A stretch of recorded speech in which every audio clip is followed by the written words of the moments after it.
So check this out. I'm at the car wash, washing the cop car, and whoops. I'm not keeping you from anything. No, dude, I got nothing going on. Yeah, man. Thanks, brother. I appreciate it. No worries. That's Jerry. That's Jerry's TRX, and Jerry also has a black Ghost, brand new black Ghost. And he says he's getting this Buick Roadmaster back there, which is incredible, washed. He's like, I have 2 cars and I live like, my office is like a block and a half away. Would you give me a ride? I'm like, yeah, sure.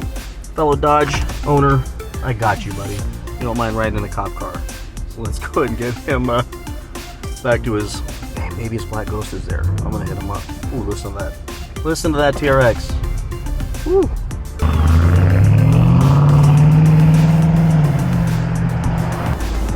Want to see the wheelhouse real quick? Yeah. Oh, whoa, wait a minute, dude. That is insane. Yeah, that's my crown jewel. It's a 264. Holy moly. That's cool. I haven't seen one of those in a million years. This is my wife's car. That's great. This is insane. Well, there's a couple of them that aren't here. Yeah, dude, I love the caddies. I had a 64. Look at that. You got the wagons, huh? Yeah, that was my grandfather. That's cool. The 71 clamshell. Oh, that's great. It's Jerry, right? JR. JR. J period, R period. Thanks, man. So you own both these buildings, or? No, just this one. I sold that one to that guy, and my brother sold that to that guy. Do these guys have cameras and stuff? If I did a donut? No, I do them all the time. I do them right here. You can see the donuts. You sure? Yeah, go for it.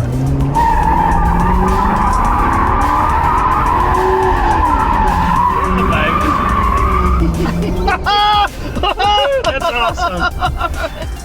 The key is just to enjoy yourself. I am. I know you are. I'm freaking That's having good. fun. I'm good. I certainly would love to keep making more, but I'm blessed. You know what? That's the way it should be, brother. That's the way it should be. Damn, Nice meeting you, man. Thanks for letting me I do hope a we can donut. hang out. Absolutely, man. Let me know when you're Call me up. drinking beers. I'm down the corner down the Damn street. straight. We'll go out and do donuts all the time. Everybody always asks me that because I want they to go, teach my daughter, dude, how to do donuts somewhere. Yeah. So, let's do it. Yeah, That'd be for great. sure, man. That'd be a hilarious Well, video. we got each other's numbers. Let's hang All right, out, thanks, man. Well, nice meeting you, man. Take care. All right, see ya.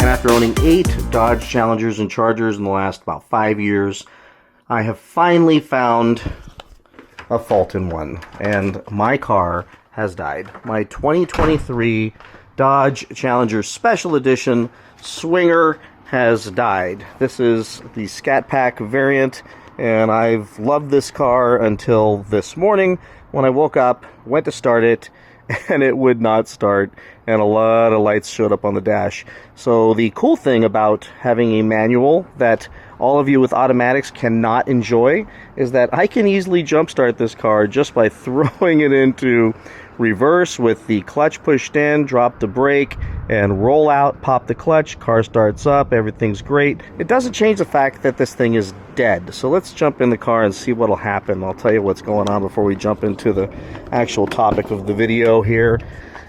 So this is a brand spanking new car. I mean, this is 3 months, 4 months, no, maybe 3 months old. And let's see, I did get it started this morning, so maybe it'll start. Oh, it started up. So it didn't earlier. Earlier I had to start it up. So what was going on is right there, the battery light was coming on last week. All right, so that battery light came on for no reason, cruising down the highway. Let's see what happens. Drove to the nearest Dodge dealership to turn it off and turn it back on, since there was one nearby. When I was driving quite a few miles, and about 2/3 away my location, about 50 miles away, the battery light came on. I took a video, I'll show you what it looks like, and basically made me think maybe I'm not charging. Maybe this thing's not maybe my alternator's out. Or the battery's gone bad, but I drive this thing all the time. It's my daily, so there's no reason for that battery to have died. So I jumped in my nav. There's a Dodge dealership like 5 miles away, pulled in and turned it off and turned it back on. and everything was fine. And it's gone. So this will be interesting to see if it comes back on. Brand new car, man. Come on, Dodge. So I moved on. I had to keep going. I have to keep moving. I can't stop moving. So I had appointments, and serious appointments I couldn't miss, and left and checked into my hotel also later on, and everything was fine. And then 2 or 3 days later, it came on again, and I went to lunch, turned it off, turned it back on, and it was fine. And it's been fine since, and I'm talking about 5 days. It's been great, not a single issue. This morning I get in, this sucker will not start for the life of me. It is toast, but now nothing. I mean, I literally just jump started it, rolled it out of the driveway, popped the clutch, and it started. Let me just show you all for fun. Those of you who don't know anything about manuals, and check this out. We'll go ahead and do a jump start anyway, so I can show you. So in this car, you got to push the start button. Now it would not start, but I threw it in reverse, all the way in reverse. Whoops. And then started rolling back, and then just, whoops, go back one more. We are started. That's how you do it, folks. I just popped the clutch and this thing started up. So the nice thing about having a slanted driveway is that if it does die again in the morning, I can still get to the shop. I don't have to worry about charging the battery or getting it towed, but nonetheless, that has happened so far. So I'm gonna go ahead and take a chance and drive it and see if it happens again. Nonetheless, it will be going to the shop because I can't have this happen when I'm on the road in the morning. And we'll take it back to Dodge. But this is the first time, it's a historical moment, that one of my Challengers or Chargers have actually had an issue. I've never had an issue with these cars. So all of the comments I've gotten over the years from people saying these are junk cars, they're not worth the money, they need lots of repairs, they're not reliable, and I've never experienced that. But in this car, I have absolutely experienced it as of today. So this is number 8, and there is absolutely no explanation for what's taking place right now. So if you know what's going on, let me know. Doesn't matter, I'm not going to fix it anyways, and I'm going to take it to the dealership. But now let's jump right in and talk about the content, the topic of today's video. All right, so my objective in this video today is, one, to just get more content out there on the interwebs from us, the customers, screaming to Stellantis and frankly all the automakers to stop the EV insanity and start listening to us. One of the primary rules of business is to listen to your customer, listen to their needs, and then meet their needs. It seems really simple, that if you just simply ask the question, what do you want? And then if the vast majority say, we want this, then you should just give them what they want. Crazy idea, I know. What do you want? I want this. How do you want it? I want it this way. Okay, here it is. Then they buy that thing. Now, I also understand that there's this huge trend, probably for the last 20 years, of companies wanting to be the innovators, the ones that are developing the technology that we don't know we want yet. I'll read a quote from Steve Jobs where he shared this whole background with you, this thought process, which I think could explain some of the thought process of some of these manufacturers, because you got to think, it seems crazy that billions and billions of dollars is being spent on something that no one is saying they want. Like, I get it, the news says it and the politicians are saying it, but when you talk to the average person in America, they don't want this EV stuff. They don't want it. They want an affordable car that's efficient, that'll get them to work and back. Not everybody's like us, that they want a big V8 engine and a loud exhaust and all this cool stuff. Not everybody's like us. Most people, they want a car that's going to get them to and from work, get them on their family vacations, not break the bank, be very reliable. The thought of, and have extreme convenience when it comes to refueling it, getting it serviced, doing repairs on it. This is like simple needs. But I'm going to read this quote from Steve Jobs, which kind of explains what we're dealing with not only Stellantis, but a lot of the automakers. Now, a lot of the automakers are getting the point at this point, getting the message sent to them, because they can't sell their EVs. They're losing money on their EVs. The EVs are unreliable. They're having issues. I mean, you're seeing all the articles out there like crazy, but let me read this. So some people say, give the customers what they want, but that's not my approach. Our job is to figure out what they're going to want before they do. I think Henry Ford once said, if I had asked customers what they wanted, they would have told me a faster horse. People don't know what they want until you show it to them. That's why I never rely on market research. Our task is to read things that are not yet on the page. So I'll admit that I was not interested in an Apple phone, a phone made by Apple back when it came out in the early 2000s, I think it was. And I remember I had the BlackBerry, and I was the king of BlackBerries. I had every BlackBerry ever made. Sometime in the middle, I had the Palm Trio, which I loved, and it was kind of like the coolest, closest thing to maybe going to the iPhone. But when I heard about a virtual keyboard and a just all-screen phone, I thought, that's never going to work. That's ridiculous. Of course, now everyone in the world's got an iPhone. And unless you're a Nigerian scammer, in which case then you have an Android. No offense, guys, but it just is what it is. Go, search the iPhone proliferation in America. It's, we're a wealthy country, so most people have the iPhones. There's my kid. So they have the iPhones. So I didn't realize that I wanted something that I didn't know existed yet. So I understand that thought process where some of the manufacturers are like, well, we're going to come out with something that they will want once they get the point. Well, that's the epitome of arrogance. Now, when you're Steve Jobs and rolling out an iPhone, you have a lot of success with the Apple products before that and the iPods, and you're hitting home runs left and right. Then I understand that. But we're talking about a $1,000 product. With cars, all these manufacturers are acting like EVs are suddenly a new revolutionary thing when they've been around a very, very long time. Only having mass proliferation from Tesla when they started making them reasonably affordable, reliable, easy to get your hands on, and they built a charging network really quickly to be able to charge these cars and solve the biggest problem that we have today with all the other EVs out there. That good luck finding a charging station. When you do, good luck finding one that works. By the time you get there, it doesn't work.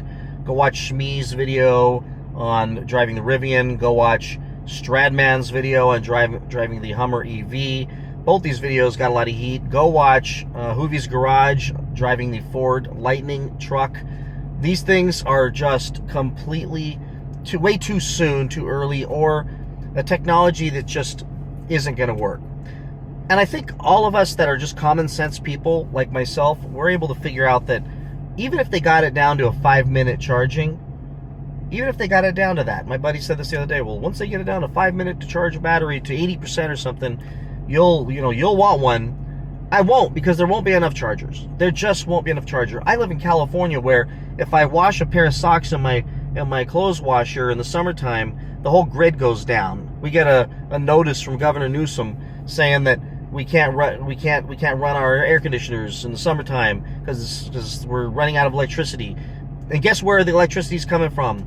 A massive amount of electricity is coming from fossil fuels. So until they solve that problem, we're not solving any problem.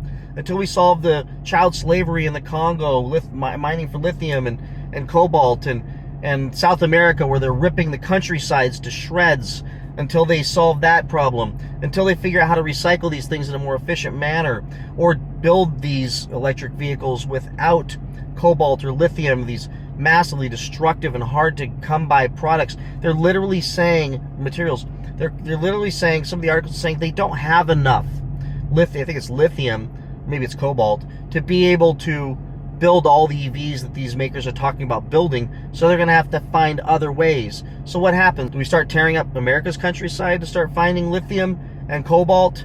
No, because the way we do it is we rip the living crap out of all the other countries and then convince everybody here that you're saving the environment, while there's a billion people in India and China and these other places that aren't paying attention to the same thing that we're paying attention to. I digress. I'm getting off on a tangent. The bottom line is these manufacturers need to start listening to us. Steve Jobs, that was lightning in a bottle. I mean, coming up with something that was innovative and something that was, took a product that we all needed and used and loved, and then revolutionized it with the iPhone. And then everybody copied after that. That's cool. But what's happening with EVs is, Elon Musk built all the charging stations and built these still very expensive but more affordable EV cars and put some cool technology in them, and they became very prolific. But remember, he had the charging stations figured out. He had fast charging figured out. He gave free charging out at the beginning for quite a few years. You can buy one and it came with free charging. If you buy a certain year of used Tesla, you could still jump on the bandwagon with that and get that free charging. So that all made sense and that helped him get off the ground. But all these other companies trying to do this stuff, nobody wants these cars, and everybody's figuring this out. I mean, I think Ford's, stopping the Lightning, and GM's stopping a whole bunch of their EV stuff, and they're losing tons of money. If you want a Ford Mach-E, I can't call it a Mustang because that's just blasphemy, but let's say the Ford Mustang Mach-E, there's so many of those things for sale. There's a line of them down the street from me. I saw the other day, just a line of them, and you're still going to spend $50,000, $60,000, $70,000 on one of those ugly pieces of junk. And then when the battery dies, after, let's just say you really use the thing for commuting, you charge it every day and you ride it hard, and then 6-7 years from now the battery's toast, you're out of warranty, well, the battery's $20,000, $30,000, the car's worth $20,000, and it's totaled. You're done. Doesn't even have a trade-in value. It has a scrap value. But now you have a giant battery that needs to be recycled. Who's going to pay for that? Are those going to fall on the owners that keep these things too long, that end up holding on to them long after outside of warranty? And then when they're worthless and they go to trade them in, the dealers don't want them because it's going to cost $20,000 for a battery, or $30,000, or $10,000 for a battery. Think about it. There's nothing on a Toyota Corolla. There's nothing on a 1997 Toyota Corolla today that's going to cost more than $10,000 to fix. There's nothing. You go to junkyard, get another motor, throw it in, and keep going. But these EVs, once the battery's toast, the car is toast. So who's going to solve that problem? Nobody wants to deal with that. We're so early in on this thing that even the Teslas, used Teslas, the values have gone down so far. But the only reason why they still will get $40,000 or $50,000 for Model S is because people don't know that there's no warranty on that car, and that battery probably only has, it could be 1 or 2 years left life on it, in which case you're buying a car for $40,000 or $50,000 you're going to use for 2 years, and then that battery is going to completely go out. You're going to need a new battery. You can't just replace some of the cells, and now your car's totaled. You're done. And there's no insurance for that, by the way. So now they need to roll it off a cliff to figure out how to get out from underneath that thing. That's a problem. So I digress. Let's go back to my point of this video, which is Stellantis' post today that I saw this morning, and it just made me start laughing, because we're all speaking. Everyone's screaming. They're talking with their pocketbooks. They're talking on social media, and Stellantis puts up a nice celebratory, we've settled the strike issues, and now we're going to focus on our Dare Forward 2030 initiative, and we're going to deliver 8 new electric vehicles for 2024, which is like 9 weeks from now or something. That's hilarious, but they're going to do it, and that could be under any of their many, many brands. And then if you look at 90% of the comments are people saying, we don't want this, we don't want this, we don't want this. And you would think that the people who do want this would be filling up the comment section, but instead it's all of us. And I'll put up on the screen and we'll scroll it and I'll show you all the comments, and it's just more and more. You can look at it every day. There will be more people dissenting, saying we don't want this. And there's a bunch of execs sitting in Stellantis going, yeah, no, they don't know what they want yet. No, I think we know by now. I think we know. This ain't an iPhone. We know we don't want this electric thing. We know we don't want to go, drive 20 minutes to a charger only to find out that it's out of order. But it said it wasn't on the app. We don't want to drive all the way to a plug and share and find out that even though it said one was available, by the time I got there, somebody else just pulled in, and now I've got to wait an hour and a half before I can get my car charged. We don't even want to have a Tesla and go to drive to a Tesla charging station and see that every single charging station is full, and that 2/3 of the cars there is are already fully charged. If the people left their car there and went and had breakfast or lunch or whatever it is, you can't get your car in there. We don't want those cars. If you live in an apartment complex, vertical housing, or you just don't have a lot of money enough to buy a $50,000 electric car, then you're not going to buy one of those things. So the people who are pushing the EV agenda also push trying to help the lower income people and the young people starting off and the seniors who are at limited income. But now they're going to have one choice, buy a $50,000 EV. Oh, but Brad, they're going to get the prices down. They're still going to have charging problems. So what, my 75-year-old parents are going to have to go sit at an EV charging station and wait for that thing to fully charge? Even if they got it down to 5 minutes, there's not enough chargers out there, and we're so far away from having enough. So my point of this video is to say, keep commenting, everybody. Keep going on to Stellantis' social media sites and let them know how you feel. Not that they're listening, because I swear I don't think they are. I think they're just going, nope, the government says we need to do EVs, so we're just going to keep on doing EVs. We're going to shove these things down their throat whether they want them or not. And the only way we win is to keep saying, no, we loved your company, we loved your Dodge product at least. And despite my car breaking today, it needs an oil change too. Despite that, we love to be able to pull into a gas station, fill it up, and be back on the road in about 3.5 minutes. It's really nice. Maybe it takes us 5 minutes if we go in and get a Slurpee from 7-Eleven. But we are not interested in this EV crap. Most people aren't. One guy commented, said, well, it's not, when somebody said, most of us don't want that. The guy goes back and says, no, most people do. No, they don't. They don't. If they did, there wouldn't be a freaking 1,000 Mach-E's sitting there, unsold, just gathering dust. Now, everything's kind of sitting around. But these EVs, you think people would want them with the gas prices. No, they're too expensive. And they're too impractical. And there's another video I saw the other day where this guy, was talking about how he lost 50% of his value on his Mach-E after just a couple of years. Well, of course, because he put so many miles on it and nobody wants an EV with a lot of miles on it. No, they don't.